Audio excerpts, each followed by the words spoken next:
कृष्णा। आज हम होली के ऊपर कुछ चर्चा करेंगे कि होली का त्यौहार संसार के अंदर क्यों मनाया जाता है। कई सारे लोग ऐसे होते हैं कि होली के फेस्टिवल का उसके पीछे रीजन क्या है उसको समझ नहीं पाते, परंतु एक उत्साह के रूप से या रंग खिलना है इसके हिसाब से वह होली का त्यौहार मनाते हैं। परंतु हम शास्त्र के अनुसार देखें तो शास्त्र में ऐसा वर्णन है कि होली का त्यौहार लोग क्यों मनाते हैं। जैसे कि हिरण्यकशिपु नाम का एक राक्षस था, उनका पुत्र का नाम प्रहलाद महाराज। जो उनका पुत्र प्रहलाद था वो बचपन से भगवान विष्णु की भक्ति करता। अब जैसे कि हम जानते हैं जो व्यक्ति आसुरी स्वभाव के होते वो कभी भी देवता या भगवान को मानते नहीं है, तो हमेशा भगवान को बहुत बड़ा अपना दुश्मन मानता था। अब प्रहलाद महाराज उसी भगवान की पूजा करता था जिस भगवान को उसके पिता दुश्मन मानते थे। तो प्रहलाद महाराज को बहुत बार मराने की कोशिश किया, कभी हाथी के पैरों के नीचे, कभी सर्प के बीच में से, कभी बहुत बड़े पर्वत से नीचे फेंक देने के प्रयास किया, परंतु जिस पे भगवान की कृपा होती है उसका कोई कितना भी कुछ करे उसका बाल भी बांका नहीं कर सकता। फिर एक समय ऐसा आया कि हिरण्यकशिपु की बहन जिनका नाम होलिका थी, तो होलिका को उसने कहा कि मेरा जो पुत्र है वो विष्णु का पूजा करता है, मुझे वो बिल्कुल पसंद नहीं है, मैं उसे मारना चाहता हूँ। मैं इतना प्रयास किया परंतु उसकी मृत्यु हुई नहीं, मुझे क्या करना चाहिए।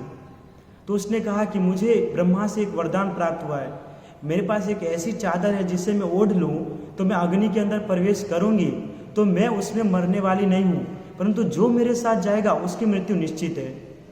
तो उसने बोला बहुत प्रसन्न हो गया, बहुत अच्छी बात है।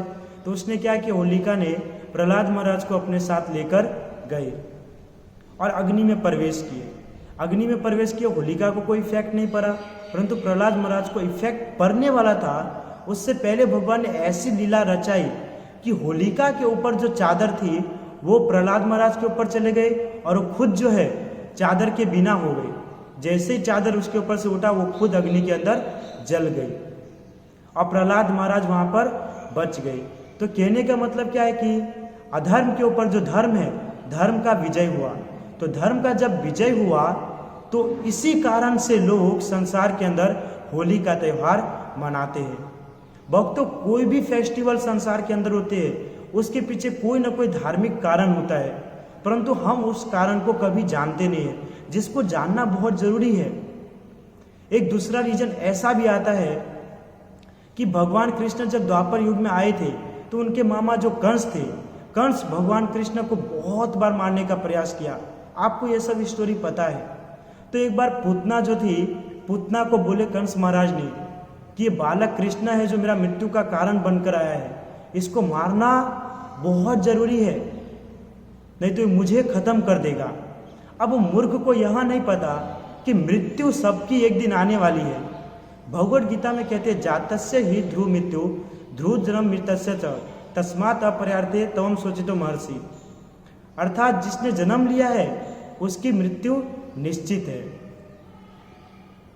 तो वहां पर वह ज्ञान कंस को नहीं है। कंस यही विचार करता है कि मैं हमेशा जीवित रहूंगा। तो उसने पूतना को कहा कि उसको मारना है, उसको खत्म करना है, क्योंकि वो मेरा दुश्मन बनकर यहाँ है। तो पूतना अपने स्तन के अंदर कालकूट नामक जो विष है, विष को लगाकर गए भगवान कृष्ण के पास, उनको अपने स्तन से दूध पिलाने के लिए, ताकि वो दूध को ग्रहण करके मर जाए। लेकिन भगवान को कोई भी चीज का कोई इफेक्ट कभी पड़ नहीं सकता, क्योंकि वो अजन्मा है, वो कभी मर नहीं सकता है, ना कभी नष्ट हो सकता है। तो जब पूतना ने उसे स्तन से अपने दूध पिलाए, उसी समय आपने भगवान की लीला सुनी कि उन्होंने स्तन के अंदर जोर से दांत ऐसे लगाए कि पूतना छटपटाने लगी एकदम, और छटपटाते छटपटाते उसके पूरे शरीर का जो प्राण है भगवान ने खींच लिए और पूतना का वध हो गया। तो कहते जिस समय पर पूतना का वध हुआ उस समय फाल्गुन मास था, अर्थात कि होली जो महीने में आते उसे फागुन का महीना कहते हैं। तो फागुन महीने के अंदर उसका वध हुआ। तो एक कारण यह भी है कि पूतना के वध के होने के कारण वहां पर भी धर्म की विजय हुई, अधर्म की हानि हुई, जिसके लिए लोग होली का त्यौहार मनाते हैं। और जैसे कि वृंदावन धाम जहाँ स्वयं भगवान थे, वहाँ पर लोग कई तरह से होली का त्यौहार मनाते हैं, अलग अलग दिन। वैसे भारत में 1 या 2 दिन मनाते हैं, वहाँ पर कई समय तक मनाते हैं। कोई कहते हैं 8 दिन मनाते हैं, कोई कहते हैं 1 महीना भी मनाते हैं। तो हम उसमें से कुछ के ऊपर चर्चा करेंगे। जैसे कि वृंदावन में एक होली का नाम है लड्डू होली। अब हम सोचेंगे लड्डू होली क्या होता है, ऐसा भी होली होता है? तो हाँ, ऐसा भी होली है। वो ऐसा होली मनाते हैं। लड्डू होली में क्या होता है कि ब्रज जहाँ नंद बाबा रहते हैं वहाँ से सभी पुरुष बरसाना में आते हैं। बरसाना में आते हैं वहाँ के लोगों के साथ, स्त्रियों के साथ होली खेलने के लिए। तो स्त्रियां जो होती है देखते हैं कि ब्रज से जब आए हैं ये लोग होली खेलने, तो उनके साथ लड्डू जैसा आता है लड्डू, तो लड्डू लेकर आते हैं, उनके साथ खिलाते हैं, मतलब कि साथ में बैठकर खाते, उसको भी खिलाते हैं और स्वयं भी खाते हैं। परंतु ऐसा वो कहते हैं कि उसके अंदर वो स्वयं अपना हाथ नहीं लगाते, वहाँ एक दूसरे को प्रेम पूर्वक खिलाया जाता है तथा लड्डू फेंककर एक दूसरे को मारा भी जाता है। तो बहुत सारे लोग उसे प्रसाद के रूप में भी ग्रहण करते हैं कि भगवान की भेंट है। इस तरह से लड्डू फेंक मार करते हैं तथा इस तरीके से वो लड्डू होली को अपनाते हैं। फिर दूसरा आते हैं बरसाने की लठमार होली। बरसाने की लठमार होली में क्या होता है कि नंद बाबा के गांव में जो भी पुरुष होते हैं वो सब यहाँ पर आते हैं बरसाने में, और यहाँ पर होली खेलने के उद्देश्य से आते हैं। तो यहाँ पर जो गोपियाँ अर्थात की जो स्त्रियाँ होती है वह लाठी लेकर आती है उसको मारने के लिए। अब ये ऐसा नहीं है कि मतलब कि उसको मारने के लिए आ रहे, एक मतलब की परंपरा, इसके अंदर पार्टिसिपेट किया जाता है, भाग लिया जाता है, जिसको यह खेलना होता है। तो उसमें से जो पुरुष पार्टिसिपेट किए होते हैं वो आते हैं और वहाँ पर खेलते हैं। तो वहाँ पे डंडे से उसको मारा जाता है, परंतु उसके पास एक अस्त्र रहता है जिसके जरिए वह उससे बचता है। तो इस प्रकार लठमार होली होता है। और उसी दिन दूसरा भी होली होता है लठमार, परंतु वो कहाँ होता है, वो ब्रज में नंद बाबा के यहाँ। तो वहाँ पे जो बरसाना के सभी लोग हैं वहाँ से जाते हैं ब्रज में, और वहाँ पर जाकर सेम इसी तरह लठमार होली खेला जाता है। फिर होते हैं एक पुष्प होली।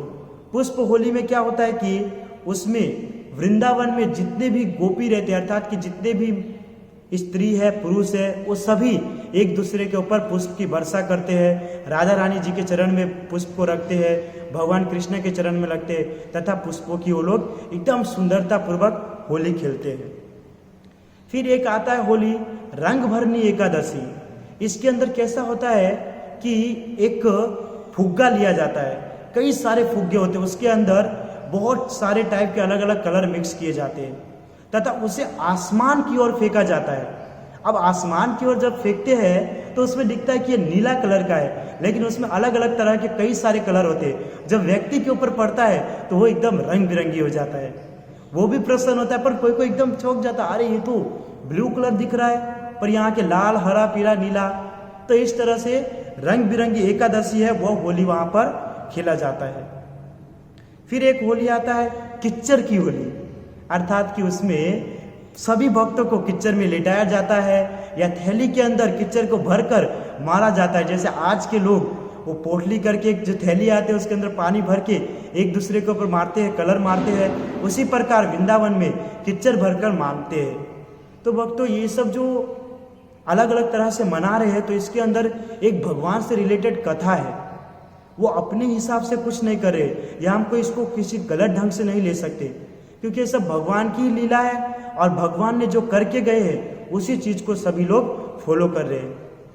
तो इस प्रकार सभी लोग अलग अलग तरीके से होली का फेस्टिवल त्यौहार मनाते हैं, परंतु इसके पीछे हमको जानना है कि अगर हम कोई त्यौहार मनाते हैं तो हम किस लिए मना रहे हैं, इसके पीछे कोई धार्मिक कार्य है, कोई धार्मिक रीजन है, क्योंकि यह जानना बहुत जरूरी है। हम कोई वस्तु खरीदने के लिए जाते हैं तो पहले हम उसकी क्वालिटी जानते हैं कि वस्तु सही है कि नहीं। उसी प्रकार हमारे लाइफ के अंदर कितने सारे त्यौहार आते हैं, सभी राज्यों में अलग अलग तरीके से त्यौहार मनाए जाते हैं, लेकिन उसके पीछे कुछ न कुछ कारण होता है, तो वह हमको जानना चाहिए। हैप्पी होली। हरे कृष्णा। शिल प्रभुपाद की जय।